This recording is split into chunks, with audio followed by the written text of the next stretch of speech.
Stop throwing cocaine! This quarantine is killing. Fed my kids. I've walked my dog. And it took everything in me to wake up at 9 o'clock. Like, that's early to me now. Like, I didn't go to sleep until 4. I got this review for Coffee and Kareem. You know, let y'all know what I think about it. Yo, what's good? I'm Euris G, and the G stands for go subscribe, because I'm not playing. Go, I'll wait. This is Euris Reviews Everything, where I tell you what you should and shouldn't waste your time on. If this is your first one with me, like and subscribe so you don't miss any more.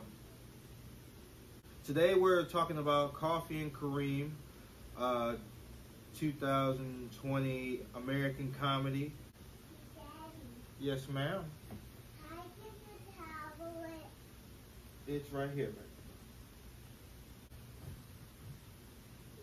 Coffee and Kareem is an American comedy directed by Michael Dowse. It stars Ed Helms from the Hangover series and a newcomer, Terrence Little Gardenhigh. This movie is about a down-on-his-luck police officer who's trying to get in the good graces of his girlfriend's 12-year-old son. The thing is, he's white, the kid's black, the mom's is black, and, controversy.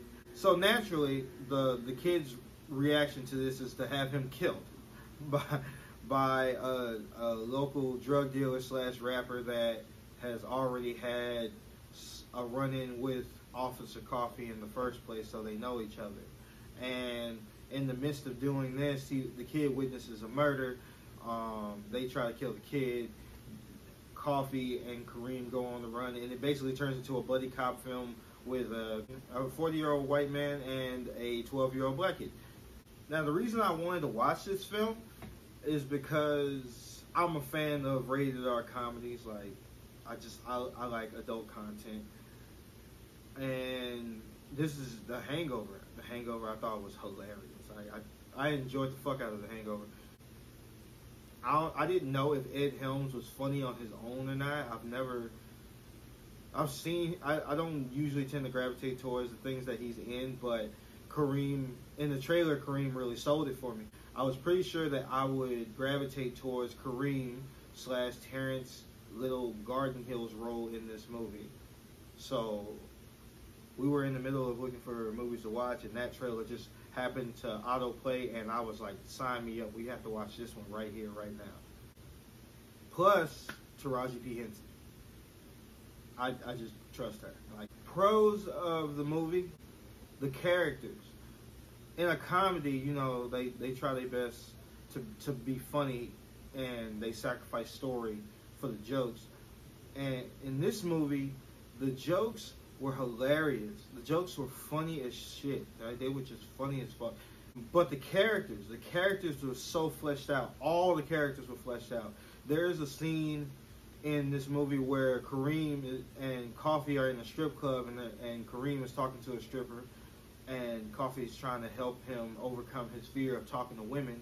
And they talk to the stripper, and the stripper gives them this whole backstory about her being college graduate on her way to get her master's, and like it's just like that for every single character.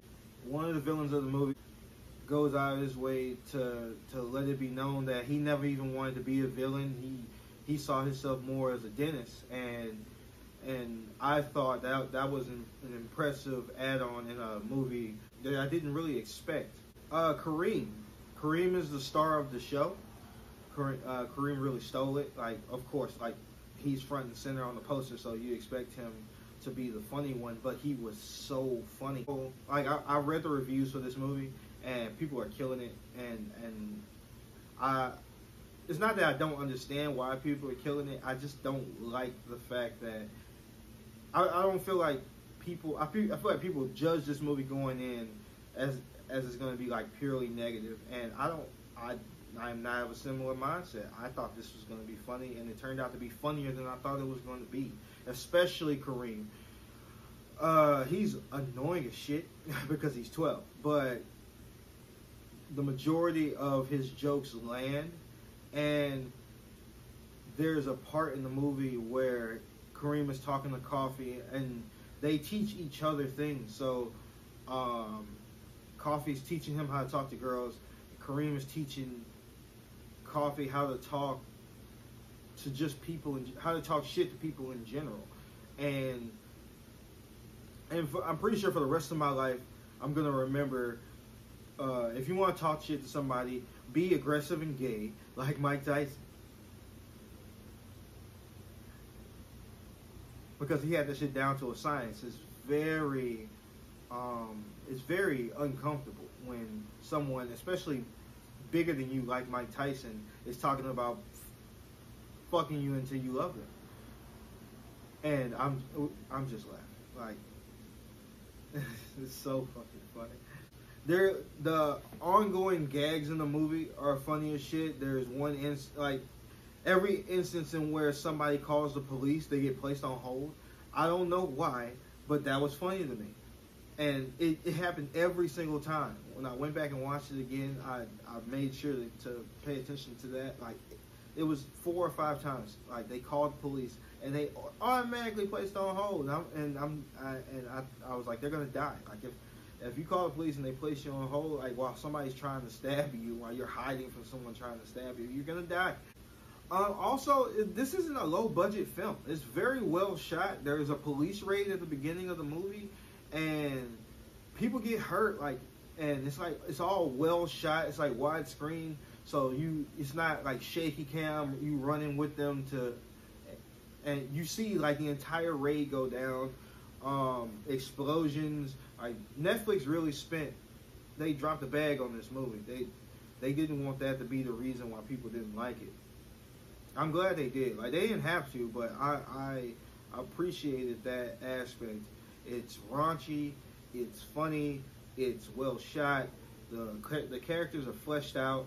There are 2 moments. There's the Mike Tyson quote, and a moment where Coffee and the bad guy are fighting in a warehouse, and the bad guy literally says, "Stop throwing the cocaine. Stop throwing cocaine!" Alright, so cons. Things I didn't like about the movie. One was Kareem. Like, of course, he's a standout. He has a lot of amazing qualities, but he's also 12. He just annoyed the shit out of me. Like, he would say funny things, but he would say so many things. Some things just happen to be funny, but he talks a lot. I wish I could see the script for this movie. I'm pretty sure that Kareem has twice as many lines as Coffee. It's a 12-year-old kid who's talking shit for the entire runtime of the movie, and if that's not your brand of comedy, and 2, if you just don't like kids who talk too fucking much, like, this probably isn't the movie for you. But he was so funny when the jokes landed that it made up for all the talking I had to endure from Kareem. Also, he's actually fucking 12. Like, he's a 12-year-old boy talking crazy in this movie, like wild. While his mother's around, and as a black man who was raised by a black mother, like, a lot of things he said scared me, because I'm like, she finna wild on him. She finna hurt him. And no, she just let him get that off. And that was interesting. Also, like, although the ending wasn't bad, I felt like it was forced. Like, I probably couldn't shoot a better movie than Michael Dowse directed it, but I just felt like the setup on how all the characters ended up in the same place at the end of the movie was a little forced. It didn't have to go down like that, but the action was incredible. Jokes were top notch. Like, I think they saved the best jokes for the last 15 minutes of the movie. And by the end of it, I really cared about Kareem and Coffee's relationship. I'm really happy with the place that they ended up at the end of the movie. I understand that this isn't a perfect movie. It was controversial from the jump, and people had, like, it gives you watch the trailer and it gives you every reason to think that this isn't going to be a good movie. But in my personal estimation, this was a perfect movie for me. I truly enjoyed this brand of comedy. Hangover was funny as shit. This is basically Hangover with a 12-year-old involved. It's perfect. So with that being said, my rating for this movie is a 5 out of 5. Put this in the museum. Stop throwing cocaine!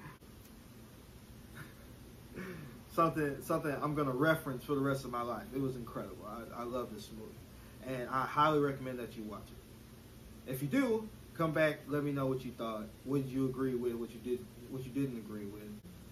And while you at it, take time to watch my Birds of Prey review. And look out for my review on Guns Akimbo with Daniel Radcliffe. Y'all be easy, man. Give me a minute so I can hit you with another one.